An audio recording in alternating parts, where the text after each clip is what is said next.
Essa é a questão. A gente está num ponto de inflexão, porque até os anos 2000, início dos anos 2000, os países periféricos, mas que tinham alguma relevância, como China, como Índia, como Rússia, como Brasil, que são os BRICS, né? Eles tinham uma dependência razoável de dólar. A China perdeu essa dependência antes de nós, mas o Brasil ali, por meados de 2000, em 2007, 2008, meados dos anos 2000, ele passou a ter uma quantidade de reservas suficiente para ele. E nesse momento o Brasil tem reservas muito acima da sua necessidade. A China não tem o que fazer com dólar. A China tem 3 trilhões de dólares, se não me engano, a última vez que eu vi.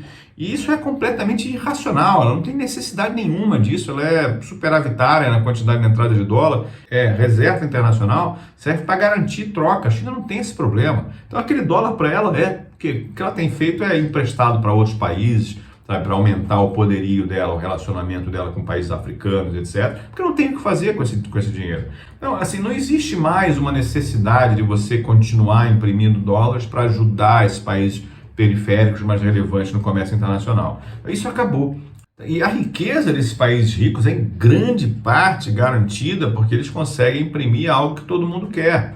Eu sei que eles são países importantes, todos eles, a União Europeia é o grupo importante, os Estados Unidos é muito importante no mundo, mas sem essa capacidade de imprimir o dinheiro próprio, com certeza eles não teriam essa riqueza. E por que eu sei disso? Porque os países que tinham moedas fracas na Europa antes do euro têm dívidas impagáveis hoje em euro e que eles só não estão destruídos, como Grécia, Portugal, Espanha, que são países extremamente endividados, só não estão destruídos, completamente destruídos, porque a dívida deles é denominada em euro, eles são ajudados pelo Banco Central Europeu, que não quer destruir isso. Se esses países tivessem moedas próprias, eles estariam em crises gravíssimas.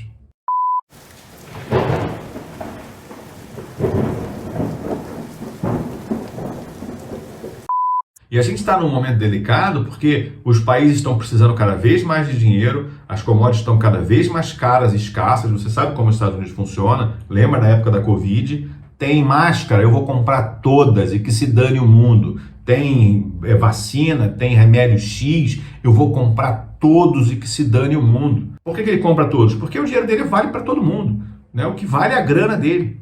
Então, se acabou fertilizante no mundo, ele vai ter que comprar. Ele entra em. Não se assuste, ele entrará em guerra para ter esse fertilizante só para ele. Os atos que ele fez durante a Covid foram atos de guerra. Mas ele tem o poderio bélico e tem o dinheiro que todo mundo aceita. A questão é, como é que ele banca esse poderio bélico? Porque todo mundo aceita o dinheiro dele. Se ele, por exemplo, precisar aumentar o orçamento em 3 trilhões de dólares para enfrentar uma guerra com a Rússia ou uma guerra com a China, etc., ele vai precisar de commodities do mundo inteiro, inclusive da própria China, e a China vai aceitar o dinheiro dele por quê? Você entende? Essa questão de aceitar o dinheiro é muito séria. Se você só é rico imprimindo dinheiro igual um alucinado, se todo mundo aceita aquela porcaria. O Brasil sair imprimindo dinheiro igual um alucinado já fez o que aconteceu, empobreceu.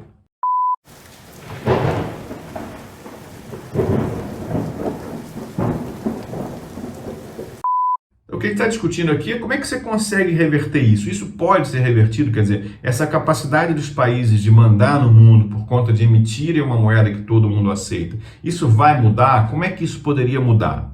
Bom, de início, pessoal, o ideal seria que os países ricos seguissem a cartilhazinha do FMI que eles sempre enfiaram goela abaixo dos países pobres. Eles não estão fazendo isso. A impressão que eu tenho é que eles estão esperando, eles estão achando que essa inflação é transitória, ela vai aumentar ainda mais 10, mais 15, mais 20%, mas ela vai acabar sozinha. Eles não estão seguindo o roteirinho do FMI para reduzir a liquidez mundial, reduzir a liquidez da moeda deles, aumentar os juros e reduzir a inflação. Se eles estivessem fazendo isso, tivessem subido o juro, etc., o mercado já estaria colapsado, completamente colapsado, mas eu acho que eles têm tanto medo de colapsar o mercado que eles não estão fazendo isso. E aí a gente tem um problema, porque se esses caras vão continuar imprimindo uma moeda que já não é mais tão necessária para quem está produzindo, de fato, commodity, a gente vai aceitar essa inundação até que ponto?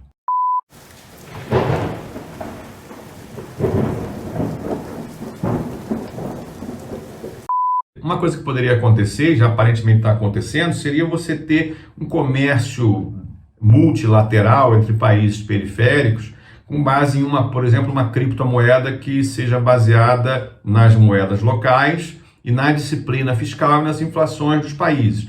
A moeda, eu falei criptomoeda porque é uma moeda que pode ter um algoritmo que, a partir desses inputs, consiga entregar exatamente qual vai ser a correlação entre essa moeda digital e o real, essa moeda digital e o yuan e etc. Mas as empresas que participam do comércio mundial podem começar a ser obrigadas a aceitar esse tipo de coisa. Na verdade, a China hoje, a Rússia quis fazer isso, mandar pagarem em rublo que compram deles. É impossível porque praticamente ninguém tem rublo. Mas a China poderia fazer o contrário disso. A China poderia dizer o seguinte, olha, eu estou comprando de você, Vale, e eu vou pagar em yuan. Se a China faz isso no primeiro momento, a moeda dela, que hoje tem 2% do comércio internacional, passa a ter 15%.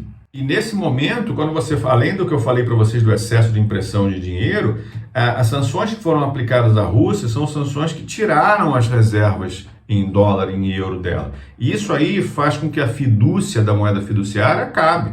Assim, realmente, as pessoas, se você é um país periférico, está sendo ameaçado pela Janet Yellen agora, o Brasil é pequeno, mas ela ameaçou diretamente China e Índia, para que eles não fiquem neutros em relação a essa questão da Rússia. O cara começa a ver, pô, esse cara vai congelar 3 trilhões de dólares que eu tenho aqui? Esse cara vai dizer que o que eu tenho aqui não vale nada? O cara começa a ficar preocupado, fala assim, pô, não existe fidúcia nisso aí, não existe confiança nessa moeda fiduciária. Então, se isso acontece, se você tem um comércio uma parte do comércio mundial que vai ser feito com uma outra moeda, uma moeda que os emergentes todos aceitem entre si, ainda que eles continuem se relacionando com os Estados Unidos e a Europa nas moedas deles, isso reduz ainda mais o interesse por uma moeda que já está encharcando o mundo.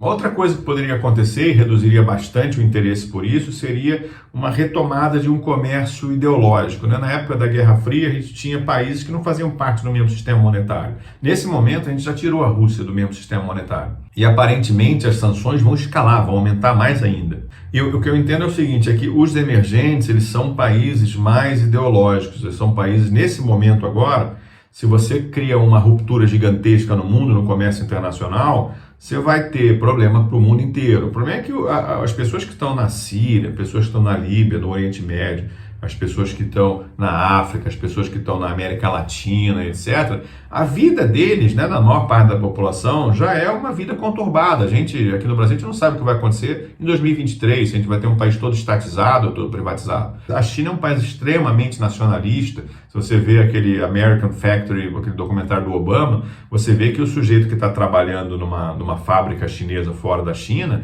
pensa no desenvolvimento da China. Então, os caras são extremamente nacionalistas. O russo é extremamente nacionalista. O indiano é nacionalista. Então, assim, esses países periféricos, se você tiver uma ruptura, uma queda do PIB, ou um aperto para esses caras, quase ninguém tem riquezas gigantescas. 85% do país vive numa situação difícil. Agora, o que aconteceria nos países desenvolvidos é diferente. Os países desenvolvidos estão encarando hoje uma polarização interna, eles não têm mais um inimigo externo, o inimigo interno é muito violento. O ódio que quem votou no Biden sente de quem votou no Trump, o que está acontecendo agora Macron e Le Pen, o ódio que as pessoas estão sentindo umas das outras lá dentro é maior do que o ódio que você sente pelo cara no exterior. Então, uma perda muito grande pode fazer com que essas diferenças aumentem lá dentro ou que elas se voltem para o inimigo externo. E aí a quantidade de políticos populistas ou mais radicais que poderiam surgir dentro desse país é muito grande. Então, assim, o que o mundo pobre tem a perder com o comércio ideologizado, talvez nem tanto, até porque hoje o mundo pobre produz demais, Então, assim, talvez eles não tenham uma perda tão grande, até porque eles já são muito pobres, e vai ser uma redução periférica de coisas muito sofisticadas que são feitas em outros países. Mas a China já faz muita coisa sofisticada, a Índia já faz muita coisa sofisticada. E esses países têm interesses diretos na África, têm interesses diretos no Oriente Médio, têm interesses diretos na América Latina. A China está aqui o tempo inteiro, negócio até assustador. O embaixador da China foi um agente político no Brasil, um negócio que dá de certo desespero na gente.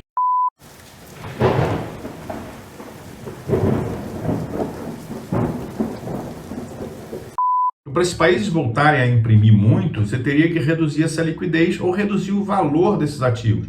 Reduzir a liquidez, eles aparentemente não vão fazer. Na realidade, eu só acredito vendo, Só acredito vendo o Federal Reserve e o ECB aumentando o juro alucinadamente para reduzir liquidez. Seria uma catástrofe para os mercados. Mas algumas coisas já estão acontecendo. Já está tendo um ajuste forte no mercado de renda fixa. Os juros de longo prazo estão subindo e quando os juros de longo prazo sobem, desaba os valores dos títulos de longo prazo. Então a gente está com uma perda aí, dependendo do título, de 30%, 32% no valor. Eu acho que esse, no começo de 2022, é o maior colapso no mercado de renda fixa denominado em dólar, em euro, de toda a história. E como você vê nessa manchetezinha ali, ainda caberia a uma queda, uma perda de 2,5 trilhões de dólares, mas ainda caberia mais uma queda de 30% para que o retorno deles, que hoje está em torno de 3%, possa ser positivo em relação à inflação. Um outro ponto que poderia acontecer, esse ponto ainda não aconteceu, apesar de a gente já ter visto isso acontecer no Brasil, seria uma desvalorização generalizada do euro e do dólar. Isso aí seria uma bênção para os Estados Unidos. No curto prazo seria terrível porque aumentaria mais ainda a inflação deles. Mas no médio prazo seria excelente para eles, porque o país deles ficaria barato, a gente poderia comprar muito mais coisas deles, poderiam produzir muito mais. Então, essa depreciação cambial do euro e do dólar seria extremamente relevante para que o mundo que está atolado de dinheiro, porque quando você tem aquele valor de trilhões de dólares, você tem um poder de compra. Se eles desabam, o poder de compra disso desaba. Se o poder de compra disso desaba, é uma forma de você enxugar a liquidez. Na verdade, isso já deveria ter acontecido, mas como eu falei, como são países muito fortes e muito relevantes, as pessoas ainda têm aquela ideia de que, poxa, o dólar é um porto seguro, o euro é um porto seguro. Nesse momento agora, se há uma perda mundial generalizada no valor do dólar e do euro de 30%, 40%, seria uma forma desses caras continuarem imprimindo dinheiro, porque o dinheiro que está no mercado deles passou a valer muito menos, passou a comprar muito menos commodities. Existe um terceiro ajuste. O primeiro é no mercado de renda fixa, que a gente viu que está acontecendo, não sabe se vai ser duradouro. Existiria um ajuste no mercado de câmbio, esse ajuste é difícil acontecer, principalmente porque a China ela não permite que a moeda dela se valorize muito em relação ao dólar. Na verdade, se a China desse uma maxi valorização da moeda dela em relação ao dólar, vamos colocar 20%, 30%, para que ela ficasse muito rica em relação aos Estados Unidos, com certeza o resto dos países se ajustariam e o dólar cairia para um patamar muito mais baixo. Mas isso aí é difícil saber. O Partido Comunista Chinês faz o que dá na telha. E o terceiro ajuste é o ajuste nos ativos reais. Como eu falei para vocês, aquela primeira enxurrada de dinheiro não aumentou a inflação porque não era dinheiro no bolso das pessoas, era dinheiro para redução de custos de empresas. Mas essa inundação de dólares nos bancos centrais fez com que você aumentasse muito o valor das casas, dos imóveis, das ações. Então, os ativos reais, de certa maneira, acabaram incorporando esse excesso de dinheiro, porque as pessoas compram mais casa,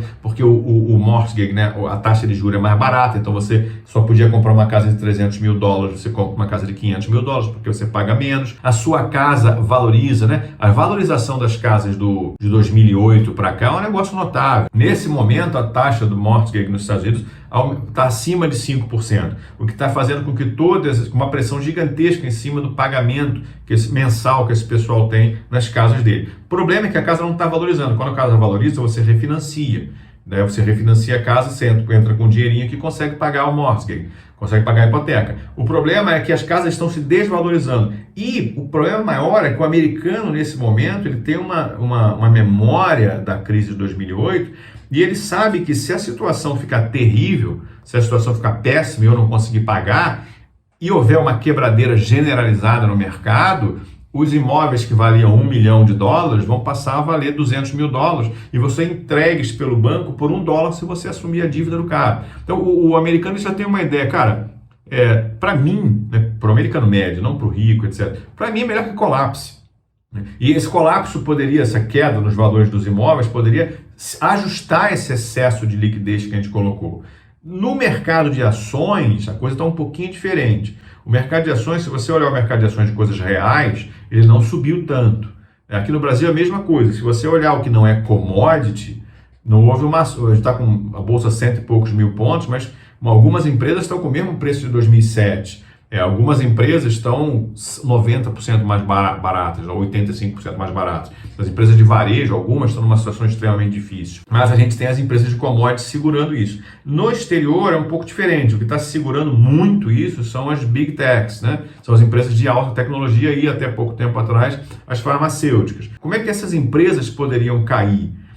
Para essa queda acontecer, são empresas que dependem demais de expansão dos mercados delas em outros países. Então, um problema geopolítico em que essas empresas sejam proibidas, por exemplo, na Rússia, proibidas na Índia, proibidas na China, reduzidas em outros países como Argentina, Brasil e etc. Isso pode criar um problema para eles. Mas aí precisaria de concorrentes, etc., para colocar satélites e tudo. Porque para fazer essa revolução de carros elétricos, a gente precisa de lítio para caramba. E talvez nem exista essa quantidade toda, a gente não consiga extrair com essa previsão que a Europa e os Estados Unidos estão fazendo de todos os carros elétricos em 2030, etc. Então, se você tem uma questão ideologizada, que eu não vou te vender as coisas que eu tenho, se você tem, por exemplo, nesse momento agora, a Nancy Pelosi foi visitar Taiwan e gerou um burburinho gigantesco com a China. Se a China aproveita esse momento e toma Taiwan, você não compra mais semicondutor de alto nível. Você vai fazer o quê? Você vai comprar o Chile você vai invadir o Chile para poder... É só se virar uma guerra generalizada. Então, para essas empresas manterem esse crescimento, porque valor de bolsa, pessoal, é fluxo de caixa futuro trazido a valor presente. Se você entende que os custos deles vão subir demais, ou por uma queda do dólar, como a gente está falando, ou por um sistema ideologizado de negociação internacional, ou por uma questão de guerra mesmo, um aumento ainda maior no preço das commodities, talvez um aumento gigantesco de custos, uma dificuldade de conseguir matéria-prima e uma perda do poderio da moeda que esses países estão, que essas empresas estão localizadas, pode fazer com que elas tenham uma redução muito grande nesse fluxo de caixa. E se tiver uma redução muito grande nesse fluxo de caixa, aí os valores podem desabar de fato. Então, o americano está rico demais porque os ativos dele foram inflados demais. Assim como os europeus, apesar da Bolsa Europeia ter caído bem mais, porque ela está muito mais perto da guerra e está sentindo o risco para a Europa é muito maior.